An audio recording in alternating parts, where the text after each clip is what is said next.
So I was given that great honor and privilege to actually see the sudarium itself. Of all the other Christian relics that are out there, I believe the shroud is the most viable and the sudarium the second most viable. And that's why we've devoted a considerable amount of space on our website on shroud.com to discussions and information about the sudarium itself. Barrie, why does the Bible state that Jesus was wrapped with strips of linen and not one cloth, like the shroud we have today? What would you say on that? Well, I think the problem simply is this, and it's one of the problems I must admit publicly here that I have with the Gospels, is they're subject to errors, not intentional errors, but errors that creep in by translating from Aramaic to Greek, from Greek to Latin, from Latin to English. You know, Aramaic is written without punctuation, without spacing between sentences or paragraphs. So where one chooses during the translating process to put a space can dramatically alter the meaning of the passage in question. Yeah. So I think one of the problems we have to be careful of is looking at how, for example, strips even come into play in this case. But I think that we're all victim to what I call the King Tut syndrome. Jews, even to this day, are still buried in basically the same manner.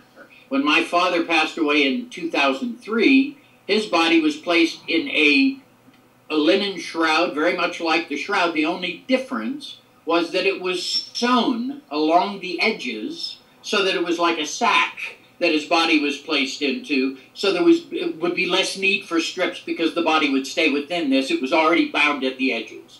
But otherwise, it's basically the same custom that dates back to before the 1st century. Barrie, in the books of Exodus, Deuteronomy and Leviticus 26, God states, "Ye shall make you no idols nor graven images." So why would God break his own laws? Yeah, first of all, being Jewish, you know, the Jews have a long history of experience with graven images. We had a golden calf that cost us about 40 years in the desert, if I'm not mistaken. One of the biggest problems with the shroud is that it violates 2 Jewish laws right away. The first law is that it is a blood-soaked cloth, and so by Jewish law it must be placed in the tomb with the body when it's buried. The second one, of course, is that it bears an image of the man that it wrapped. Well, that's 2 reasons right away why when the disciples found the shroud, they could not come running out of the tomb saying, "Look what we found," because it would immediately make them guilty of violating 2 Jewish laws, and so they might have been the next ones put on a cross. So obviously it had to be kept a secret. There were iconoclasts in the 1st century that were looking for any Christian-related objects to destroy them, and consequently, when they found the shroud, they could not very well reveal that they had found it. Remember, the disciples were all Jews. They knew the rules. They knew that a blood-soaked cloth, especially one that bore an image, was a violation of Jewish law. One of the things that I explain frequently, particularly to my evangelical friends, because they're very skeptical of the shroud, yes, this would be a graven image if it were made by the hand of a man. Yes. The Shroud of Turin image was formed by some interaction between the cloth and the body it covered. No hands were involved. It is not an artwork, as so many skeptics like to claim. There's no evidence of any paint, pigments, dyes, or anything else on the cloth to indicate it was man-made or made by the hand of a man. And a graven image is an image made by man of God. Yes. This cloth was not made that way, so it violates no Christian ethic, or for that matter, Jewish law. Excellent. I always say that to people. God made it and not man. Absolutely. Can I say, look, modern science to this day hasn't been able to determine a mechanism that can create an image with those. So in summation of that last point, the shroud itself is not manufactured by the hand of a man. The image was not made by the hand of a man. So consequently, it violates no commandment, nor is it an affront to Christians. My evangelical friends use that often as an excuse to say that this is a violation of God's law, but look, man can't figure out how the image on this cloth was formed. This isn't something that is a man-made image. And that has been proven in the scientific literature time and again, even though people sort of bring up that issue every single time. The skeptics they don't have much other ammunition, so they use what they have. People often say to me, God wouldn't break his own law by making an image. What would you say to that? Well, wait a minute. God said that man cannot create images of God. He never said that he couldn't. Yeah. It's God's rule that, and he commanded the Jews not to make graven images. As a matter of fact, it's still to this day against Jewish and Muslim law to create graven images.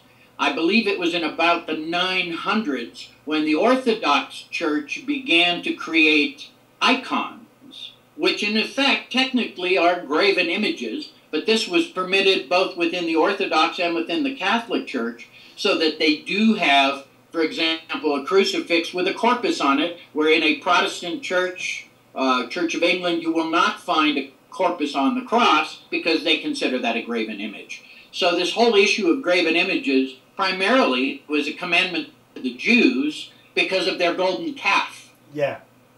But the shroud does not fall into that category because man did not create the image on the cloth. Barrie, another question that obviously a lot of our Christian friends, when we talk to them and we talk to them about the shroud, is they say that there's no way that it can be true because it's in the hands of Roman Catholics. And if it was true, it wouldn't be. Can you shed some more light on that? Okay. I often, when I speak with non-Catholic Christian groups, I detect somewhat of an anti-Catholic bias regarding the shroud.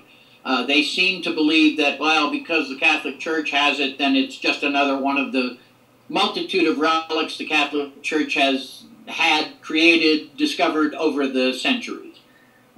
The ironic part of that is that the Catholic Church has only owned the shroud since 1985.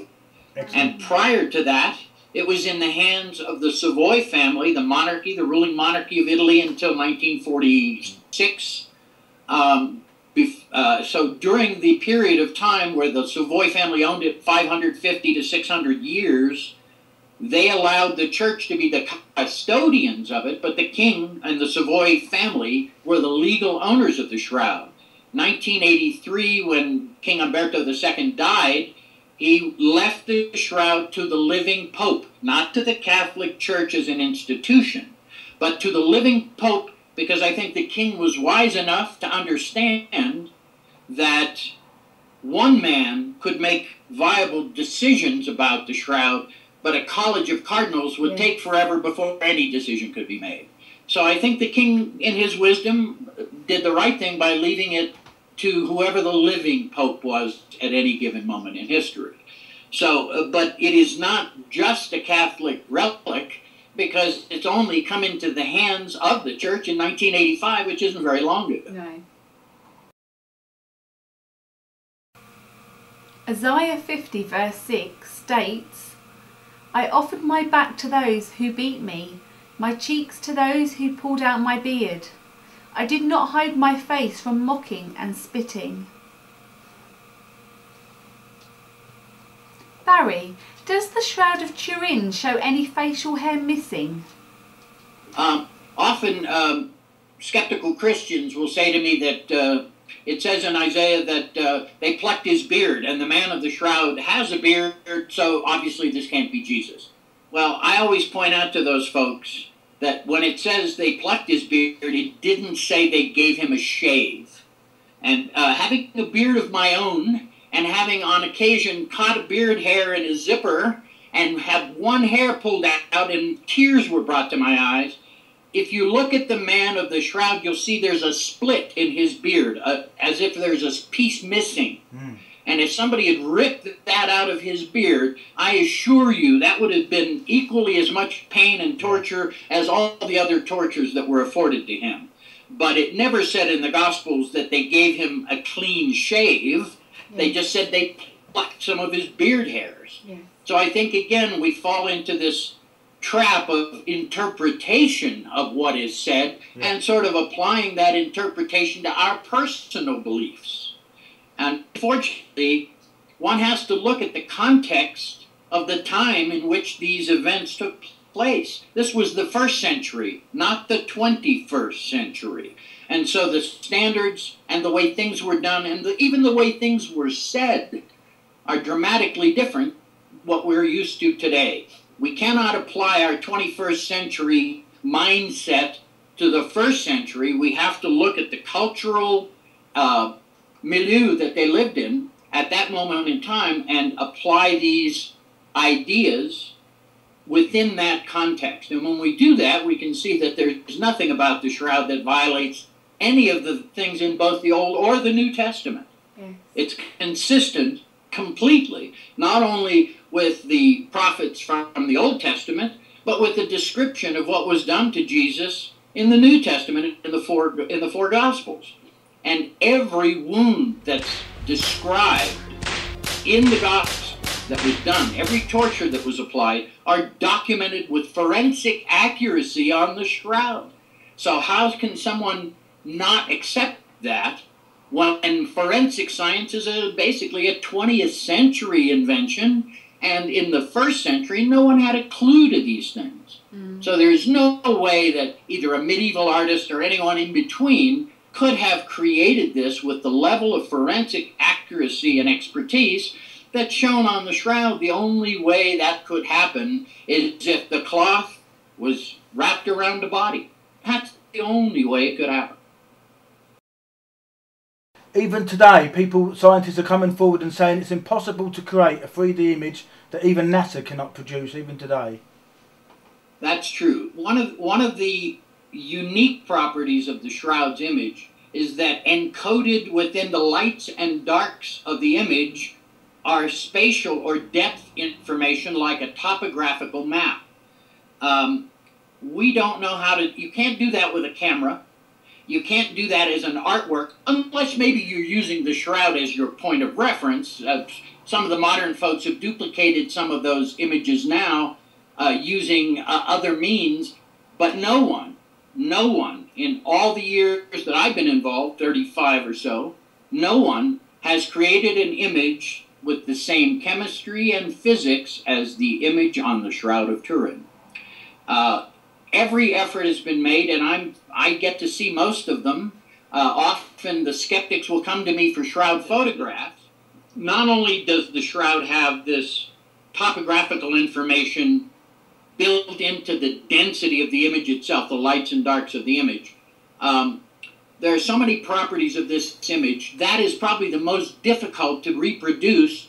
And with every effort made by all the skeptics, often using my own photographs of the shroud, people can make something that looks like the shroud, but it doesn't pass the chemistry or the physics test. And if you're going to tell me this is how it was done, then you must create a result with the same chemistry and physics that we find on the Shroud of Turin. Definitely.